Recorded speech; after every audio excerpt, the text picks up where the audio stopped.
The longfin eel is endemic to New Zealand, and there is a very fast dwindling population, mostly due to commercial fishing and habitat loss. When I talk about eels, people have no idea what I'm talking about. They're totally taken for granted, and the idea of having a sanctuary is quite controversial to most people. When I researched them, I found that they were as endangered as the great spotted kiwi. And I started thinking, if the great spotted kiwi have so much protection, why don't the eels? So that was what gave me the idea to start the eel sanctuary and to get the message out to people.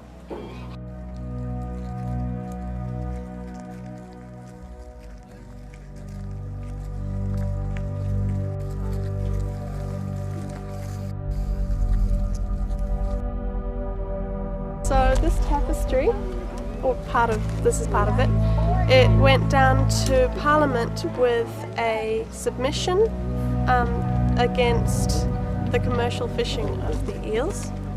The idea was initiated by Stephanie Bowman, who was a tourist from Canada, and she first came to New Zealand thinking it was an amazing green place. She came back and she started seeing all the signs about do not swim in this lake, it's too polluted. So she heard about the eels, she decided that she would come back and she'd start this big protest. So she sewed the head and the tail, and she encouraged people to make the middle sections, so a lot of schools and kindergartens, community groups, and it's been all around the country.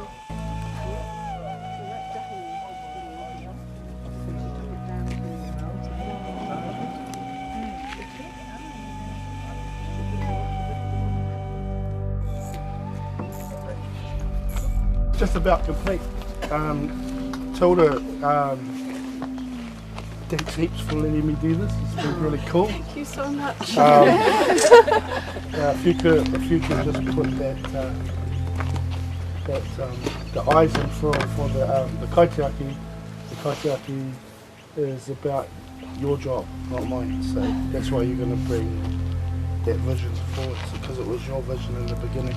It's strange because, our children are the ones that teach us. So it's all yours, mate.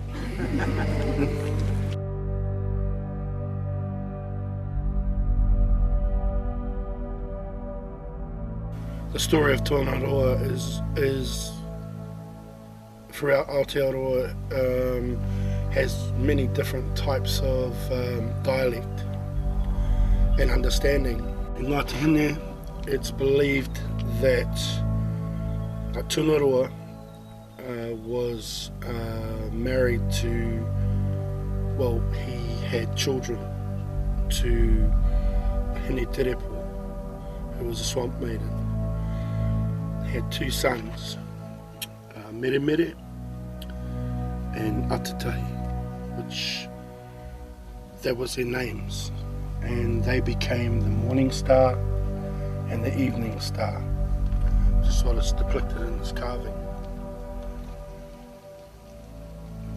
Carving symbolises the potential energy and the movement of what we're trying to put out there. It's our book, it's our language, it's our orative that speaks for itself. The illusions that we've tried to create in it touch on stories and symbolise the greatness that was. The introduction of man, it's changed the dynamic of how we look at things. They're not as treasured and looked upon as much as they used to be. So in taking on this take, or this job of carving this carving, it was my pleasure to represent not only the people of this valley, but the people of my people, to tell the story of Awaawaroa and his sons and his upcomings. And I think the moral of the story is if, like mankind or like Maui, how he did things to show us the right and the wrong ways of doing things, that we need to think more deeply and spiritually about the taonga or the treasures that we have in our rivers. So what's here is a small part of a bigger story that depicts movement, being the water or the puna or waimodi. The water is the important part of this carving. The rest of it is just to show you things that we've seen, things like the shape of the eel, the hauraki style of the kaitiaki that are here in the Gulf.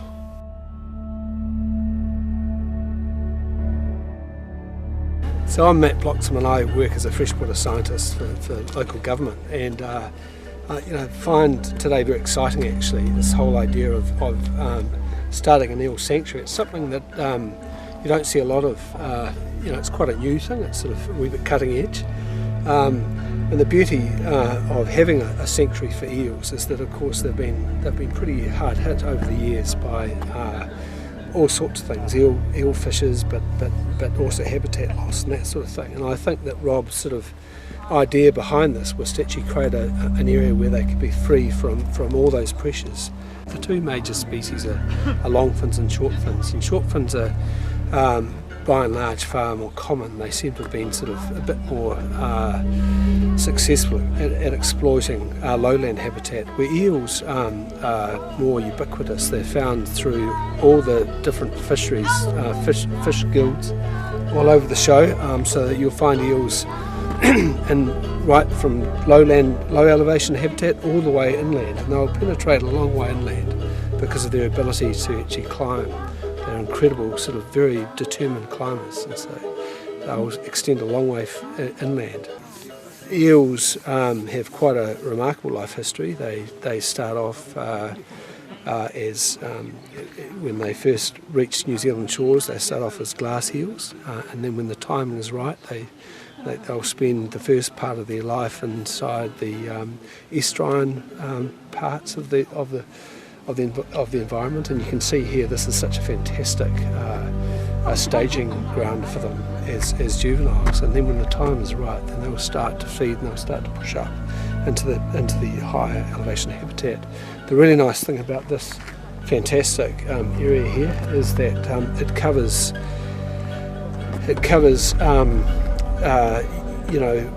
everything right from the low elevation habitat right to the headwaters. So all the habitat there that they'll ever need is here. I first got interested in eels at my grandparents' holiday house up north near Mangawhai. They have a stream running past full of native fish and eels.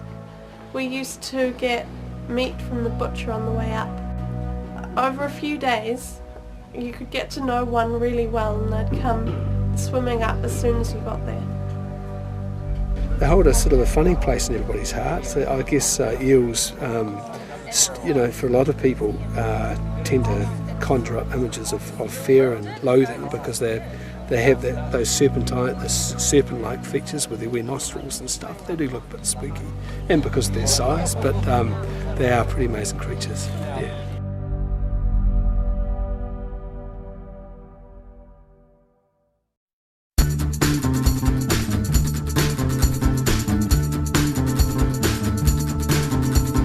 C'est quoi ton nom? Code Princess. T'as quel âge? Qu'est-ce que ça peut te faire? Tu veux un cachou? Non merci, je ne suis pas très prof.